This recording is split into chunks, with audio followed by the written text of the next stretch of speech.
오늘 말씀은 신약성경 누가복음 2장 25절부터 35절 말씀.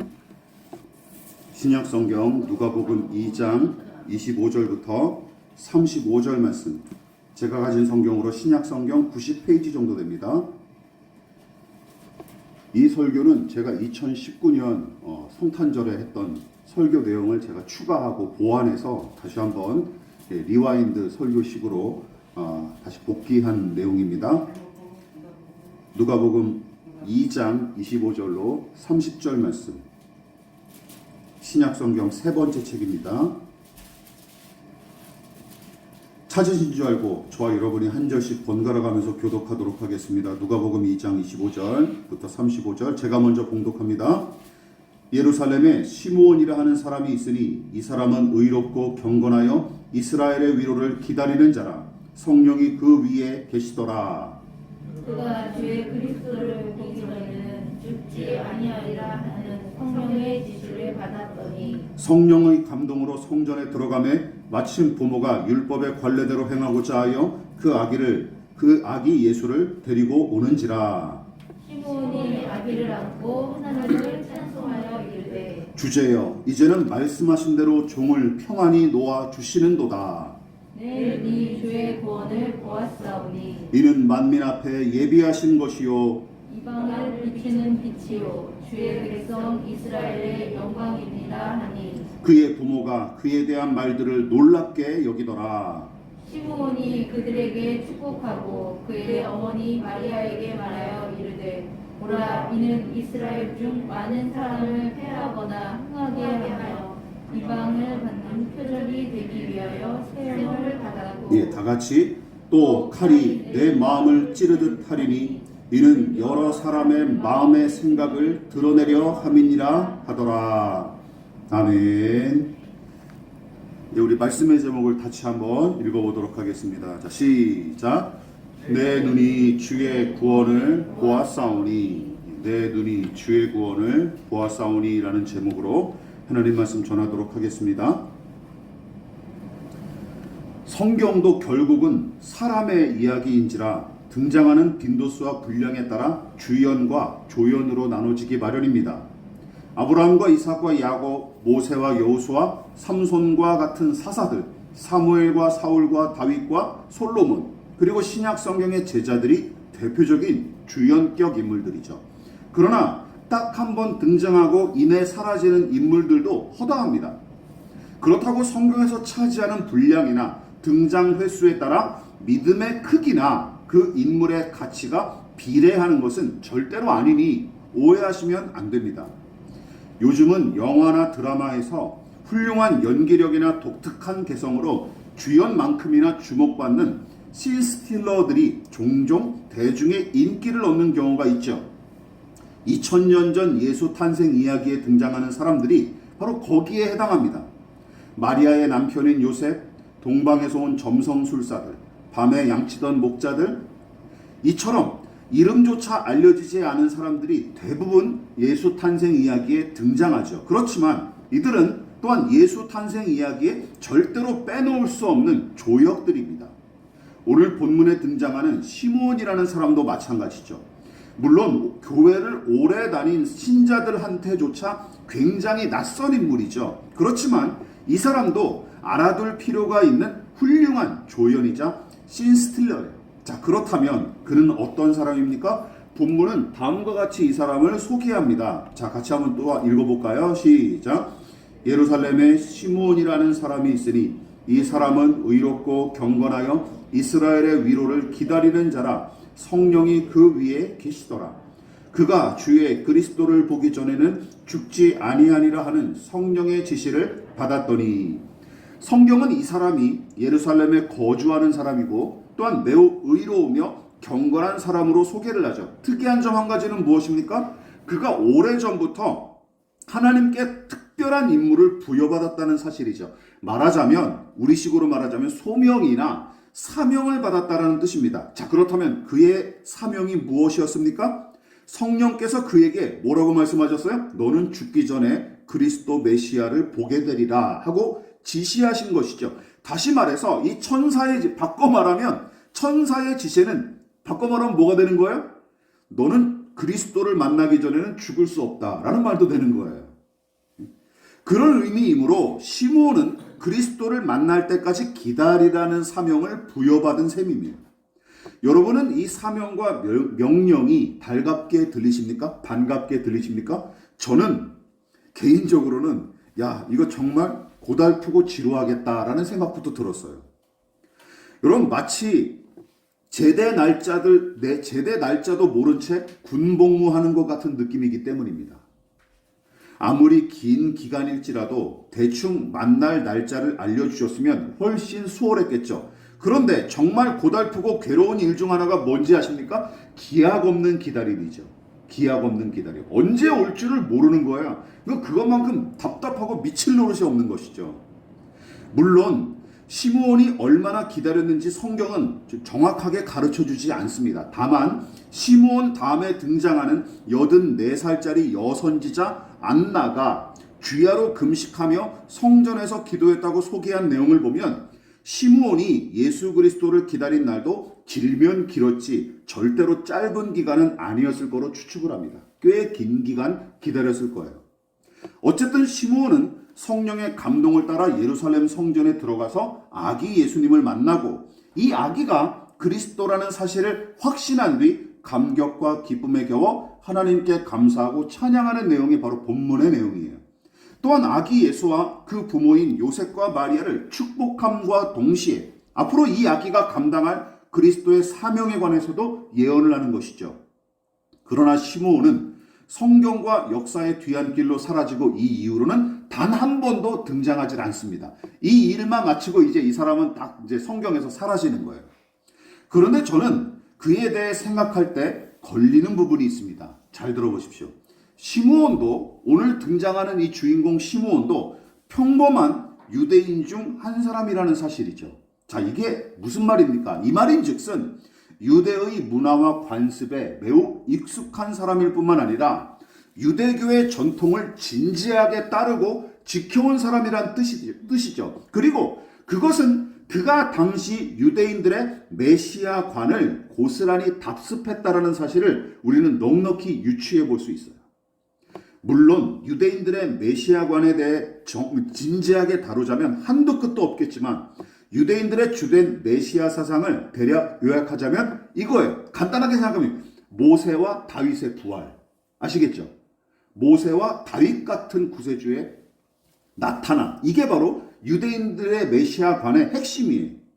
그렇다면 모세와 다윗을 재현하는 메시아관이란 무엇입니까? 이런 것이죠. 모세가 인도하고 다윗이 통치하던 그 시대의 경제적 풍요와 평화와 자유와 신앙의 부흥 등을 재현할 구세주를 가리키는 것이죠. 그래서 이렇게 표현하면 될 것 같습니다.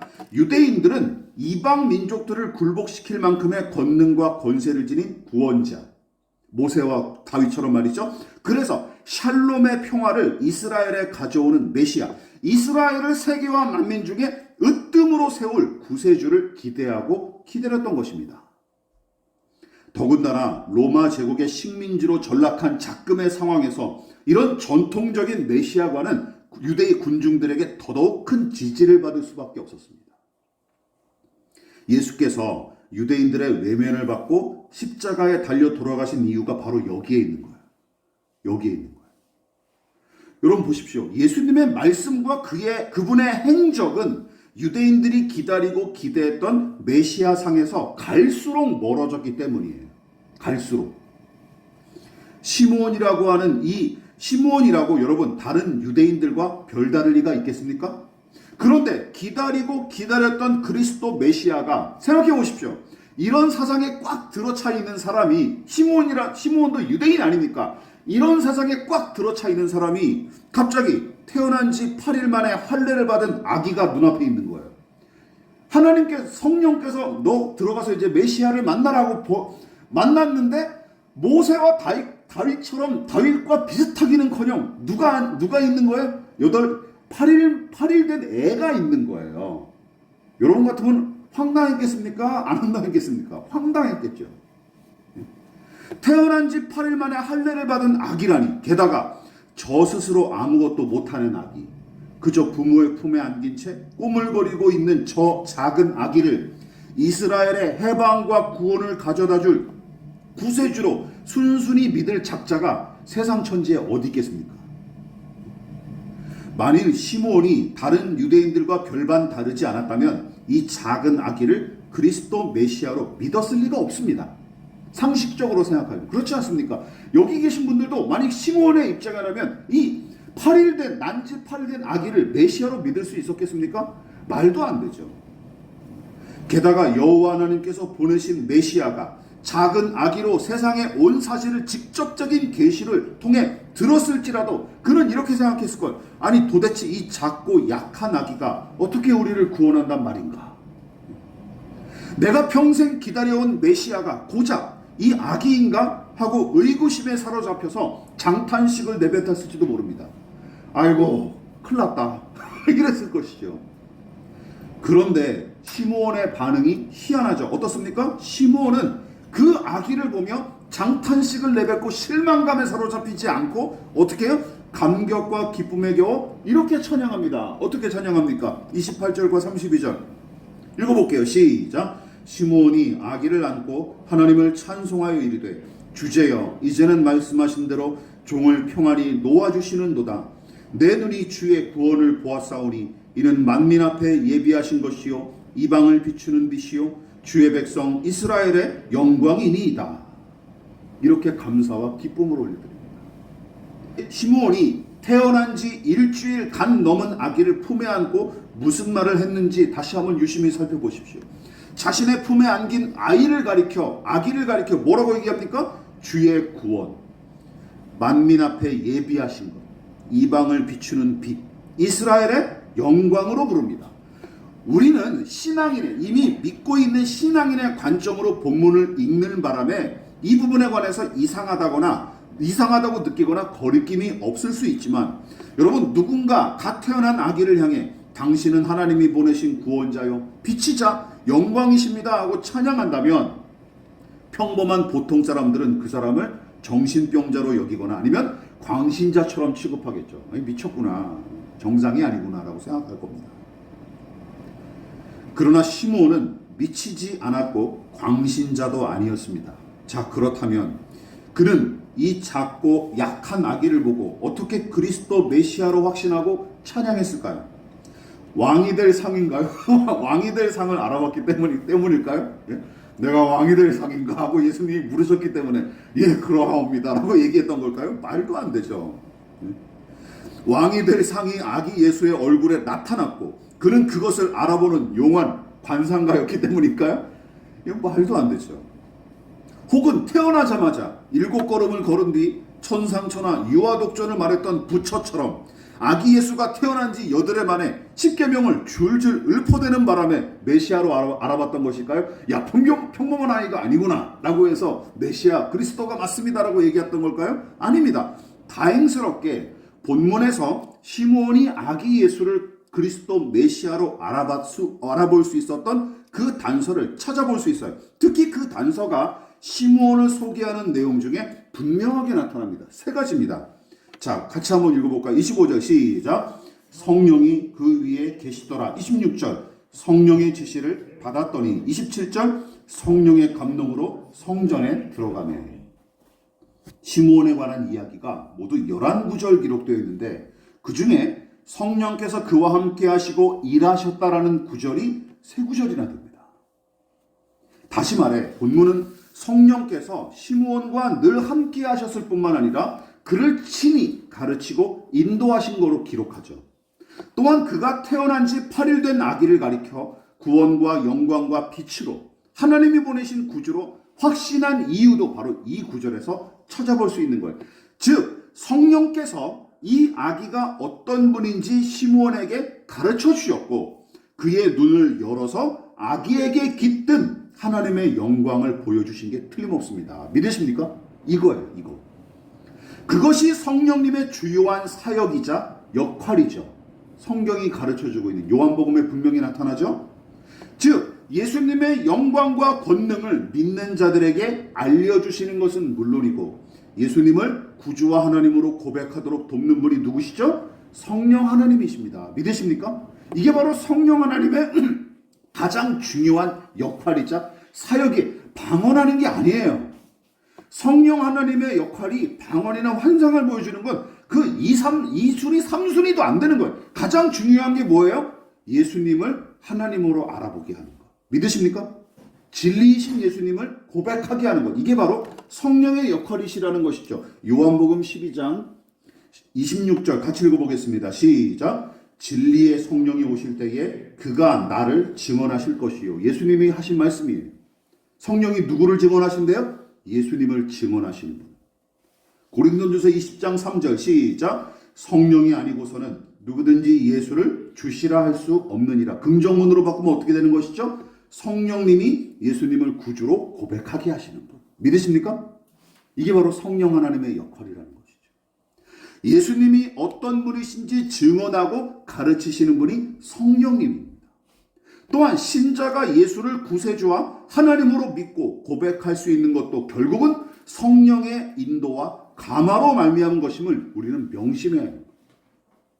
따라서 시몬은 성령께서 그와 함께 하시고 그분의 은혜를 충만히 얻었던 까닭에 어떻게 아기 예수를 주의 구원과 이스라엘의 영광으로 믿고 찬송할 수 있었던 겁니다.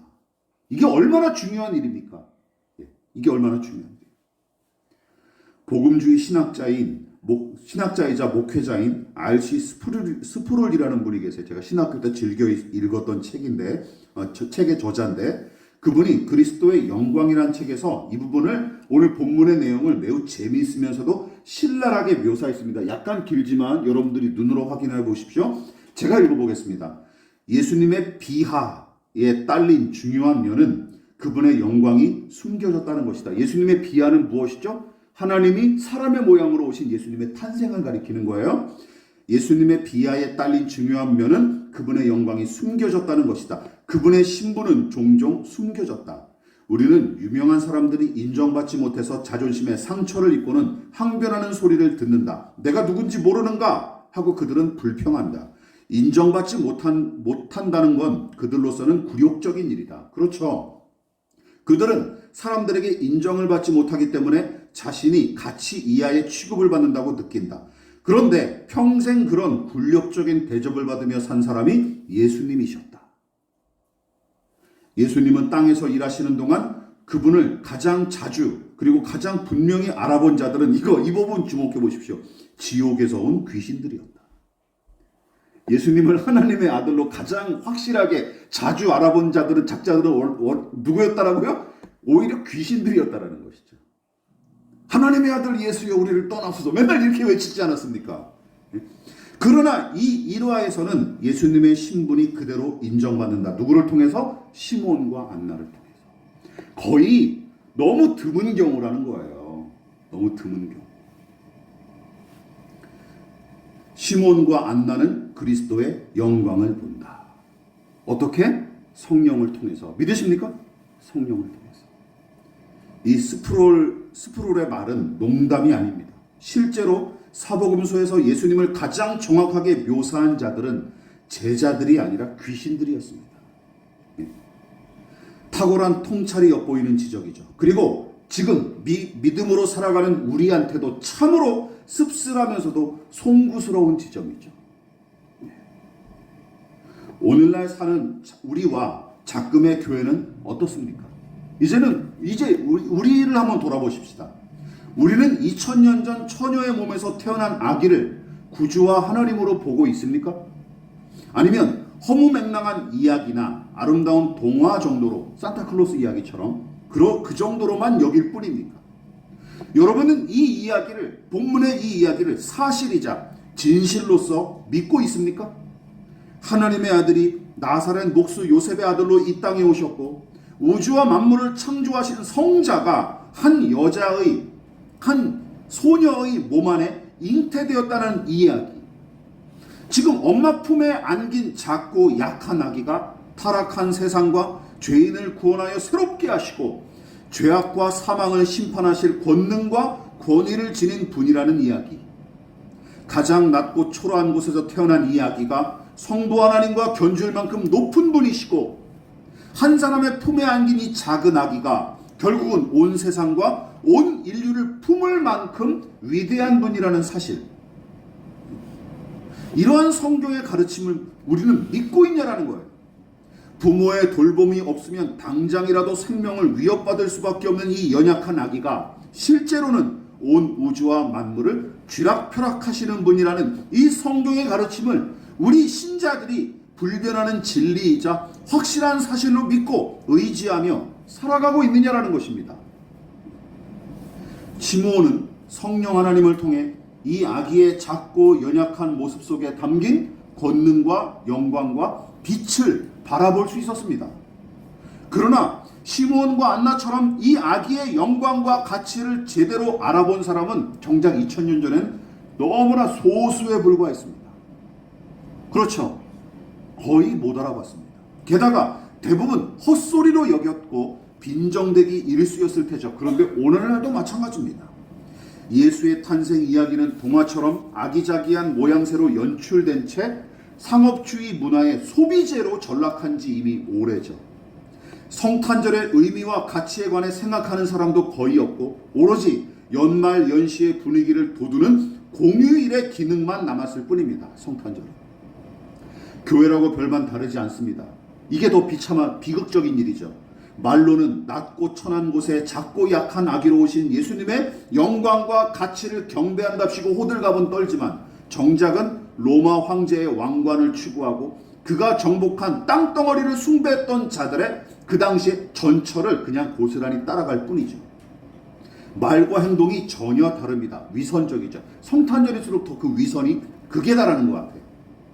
이런 작태가 교회 안에서 비일비재하게 일어납니다. 여러분, 제가 평소에 누누이 강조하고 언급했듯이 많은 목회자와 신자가 크고 많고 높고 화려하게 이룬 물리적 성과를 가리켜서 뭐라고 평가합니까? 하나님이 복 주셨다 하고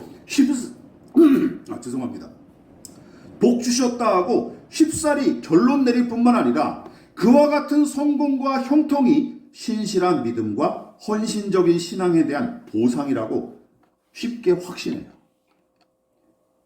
게다가 하나님의 영광도 거기에 충만히 임한다고 믿습니다. 교회가 크고 화려할수록 교회 안에 유리창이 스테인드 글라스로 더 아름답게 채색될수록 하나님의 권능과 영광이 거기 임한다고 생각을 해요. 그러나 작고 적고 낮고 약하며 초라한 것은 얕잡아보며 배척하기 일쑤입니다. 그래서 부익부 빈익빈 현상이 세상뿐만 아니라 교회 안에서도 횡행하는 이유를 이상하게 볼 필요가 없어요.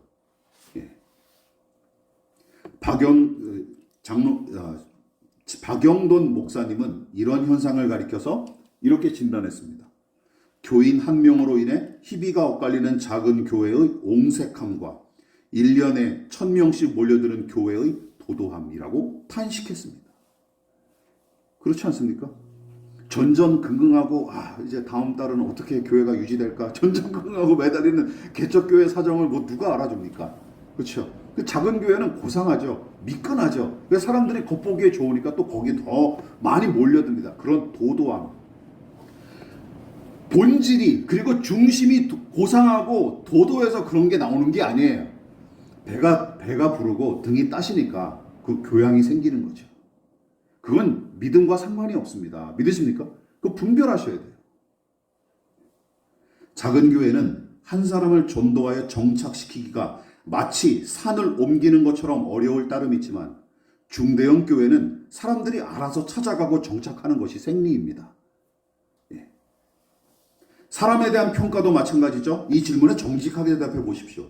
소위 그리스도인이라고 자부하는 교인들이 성공한 사람을 존경하고 따를까요? 아니면 경건한 믿음의 사람을 존경하고 따를까요? 저는 청년 시절에 이미 후자 쪽임을 결론 내렸습니다. 교인들이 경건한 사람을 존경하지 않습니다. 데리고 와보세요. 성공한 사람을 존경하지. 그러니까 뭐죠? 세상과 똑같아요. 사람을 보는 판단 기준도 결국은 세상과 똑같아요.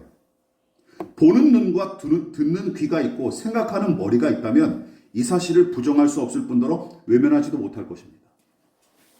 왜 이런 현상이 나타납니까? 간단합니다. 왜 이런 현상이 나타납니까? 타락한 세상의 생리가 교회 안에서도 고스란히 적용되기 때문이죠. 성탄절도 마찬가지입니다. 말씀을 마무리하도록 하겠습니다. 시몬에게 임하셨던 성령 하나님은 오늘날도 신자들에게 예수 그리스도의 영광을 드러내시고 그 은혜와 권능을 맛보게 하시며 마침내 가장 낮고 천한 곳에 사람의 형상을 입고 오신 예수를 경배하는 자리로 우리를 이끄십니다. 다른 말로 성령님은 믿음의 사람들이 아버지 하나님의 눈으로 바라보게끔 도우시는 분이에요.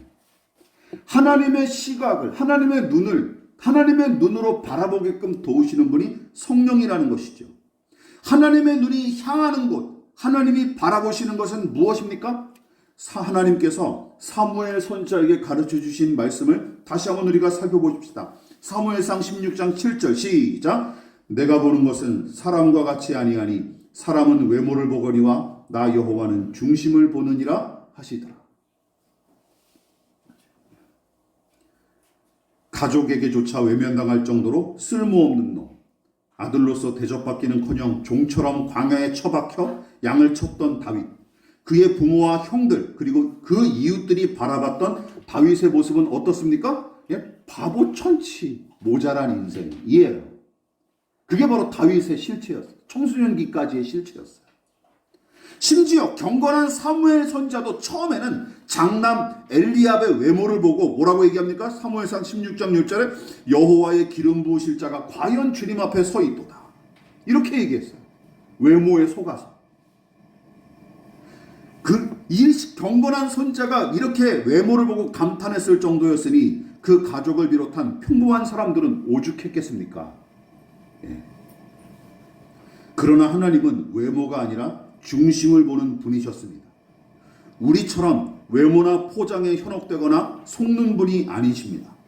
인간을 비롯한 모든 피조물의 본질을 꿰뚫어 보시는 분, 겉모양과 포장 뒤에 감춰진 진정한 가치를 알아보시는 분, 화장과 장신구로 치장한 외모에 속지 않으시고 있는 그대로의 민낯과 속내가 어떠한지 다 아시는 분, 12년 동안 보유한 건물 하나도 없는 월세 교회의 목사와 교인들, 예배 인원이 10명 넘기기조차 힘든 작고 적은 교회, 지역의 유지나 무슨 알부자는커녕 먹고 살기가 빠듯한 교인들로 구성된 우리 교회, 사람들의 환심을 잘 사거나 수완이 좋기는커녕 목회자다운 경건한 모양새나 풍채를 찾아보기가 힘들고 유명하거나 유능한 것과도 거리가 먼 목회자.